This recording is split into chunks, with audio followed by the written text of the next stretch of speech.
नमस्कार दोस्तों, मैं नीरज कुमार सविता।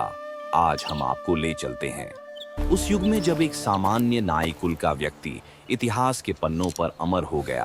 वह था महापद्मनंद नंद वंश का संस्थापक, जिसने मगध को भारत की सबसे बड़ी शक्ति बनाया। एक ऐसा राजा जिसे लोग प्रथम महान शासक बताते हैं, तो कुछ लोग निर्मम योद्धा।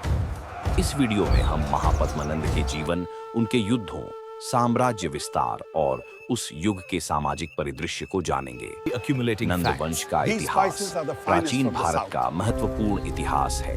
इस कहानी को अंत तक जरूर सुने और इस जानकारी का लाभ उठाएं। दोस्तों, इतिहासकारों ने महापद्मनंद को निर्दयी, निर्मम और विश्वासघाती तो बताया, परंतु कुछ इतिहासकारों ने ये कभी नहीं बताया कि महापद्मनंद शिशुनाग वंश के राजकीय नाई थे, जो शूद्र वर्ण के होने के कारण उनके साथ जो अमानवीय व्यवहार किया करते थे।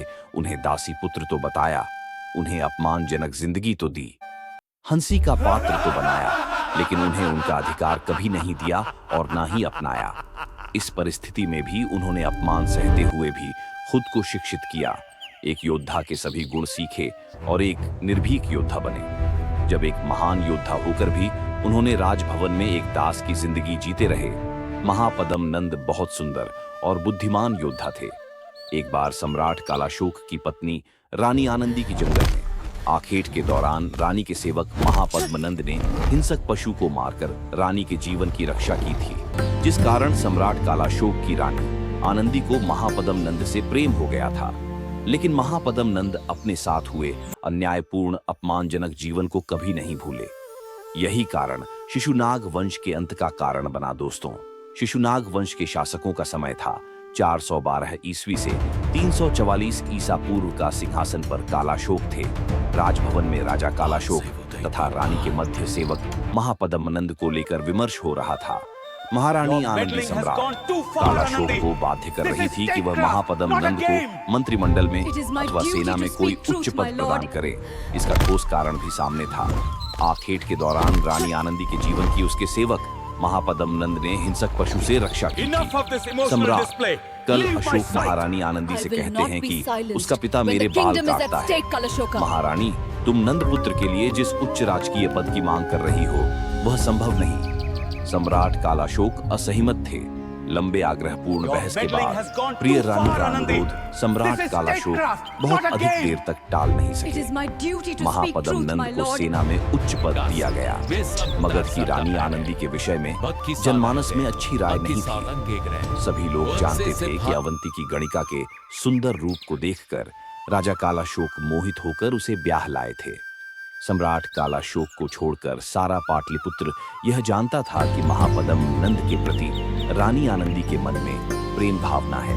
अतः कालाशोक ने दरबार में महापद्मनंद को सेना अधिकारी के रूप में नियुक्त कर लिया। तब किसी ने इसका विरोध नहीं किया। सम्राट की अपनी रानी के प्रति आसक्ति से सभी राज्य अधिकारी परिचित थे, इसलिए किसी ने राजा के निर्णय का विरोध नहीं किया। महापद्मनंद योग्य व्यक्ति तो थे ही, एक ओर रानी आनंदी के प्रति अपने प्रेम को बढ़ते रहे और दूसरी ओर उपलब्धियों को हासिल करते रहे और सेना में पदोन्नत होते रहे। एक साधारण युवक महापद्मनंद को जब अवसर मिला तो उन्होंने अपनी योग्यता और वीरता से युद्ध में विजय पर विजय प्राप्त करते हुए राज्य का विस्तार करते रहे। जबकि वह जन्म से क्षत्रिय नहीं थे, वह शूद्र वर्ण नाई होता होकर भी तलवार चलाने में निपुण थे। कालाशोक ने महापद्मनंद की योग्यता देखकर वर्ण व्यवस्था का विचार नहीं किया और महापद्मनंद को सेनापति नियुक्त करते हुए मगध की सीमाओं का विस्तार करने का दायित्व दिया। अब अवंती की सीमाओं के आगे भी अब शिशुपाल वंश की सीमाओं का विस्तार हो चुका था।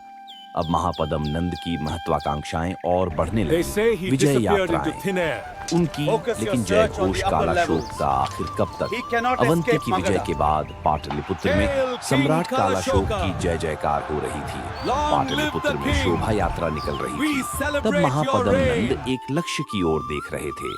उस समय सम्राट के साथ उनके अंगरक्षक और सेनापति थे, जो उनकी सुरक्षा व्यवस्था देख रहे थे। तब अचानक से महापद्मनंद ने कहा कि सम्राट की हत्या हो गई है। तभी अंगरक्षक तेजी से सम्राट की ओर दौड़ पड़े।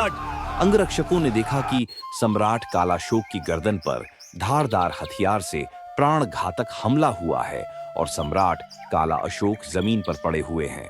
सैनिकों ने सोचा कि हत्यारा कौन है, लेकिन हत्यारे का पता न लग सका और अवंती के विद्रोहियों पर कालाशोक की हत्या का आरोप लगा दिया गया। सम्राट कालाशोक के विश्वास पात्र सेनापति होने के कारण सेनापति महापदम नंद पर किसी को शक नहीं हुआ। सम्राट कालाशोक के बाद अब सेनापति महापदम नंद ही पाटलिपुत्र में सर्वशक्तिमान व्यक्ति थे। दोस्तों, वीडियो में आगे बढ़ने से पहले अगर आपको हमारी वीडियो अच्छी लगी हो तो हमारे चैनल को लाइक, सब्सक्राइब और बेल आइकन को प्रेस जरूर कर लें, जिससे आपको हमारी अगली वीडियो की जानकारी मिल सके। तो अब वीडियो शुरू करते हैं। महापदम नंद ने उस समय पाटलिपुत्र के सिंहासन पर अधिकार नहीं किया।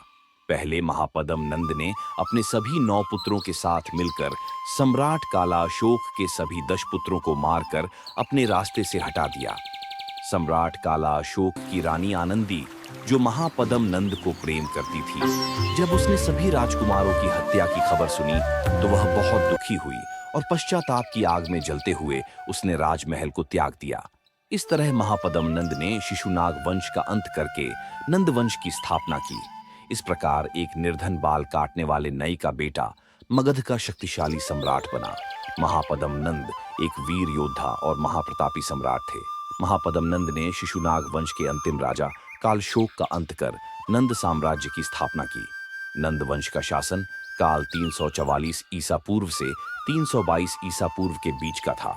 महापदम नंद को पुराणों में अग्रसेन तथा उग्रसेन महापदम, गति सर्वक्षत्रांतक और दूसरा परशुराम भी कहा गया है। सिकंदर के समकालीन यूनानी लेखक कोटियस ने महापदम नंद को नाई जाति का बताया है। महापदम नंद ने अपने शासनकाल में सभी बिखरे हुए राज्यों और गणराज्यों तथा महाजनपदों को एक ध्वज तले एकीकृत किया।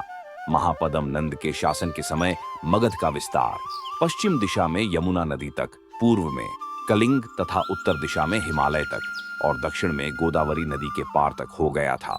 महापद्मनंद के समय इक्ष्वाकु तथा महाकौशल पांचाल, काशी है हय माहिष्मति, कालिंग सुरसेन, मैथिल अश्मक दक्षिण में, गोदावरी के निकट का क्षेत्र वितिहोत्र कौर कुरु तथा वत्स महाजनपद अब नंद वंश के अधीन हो गए थे।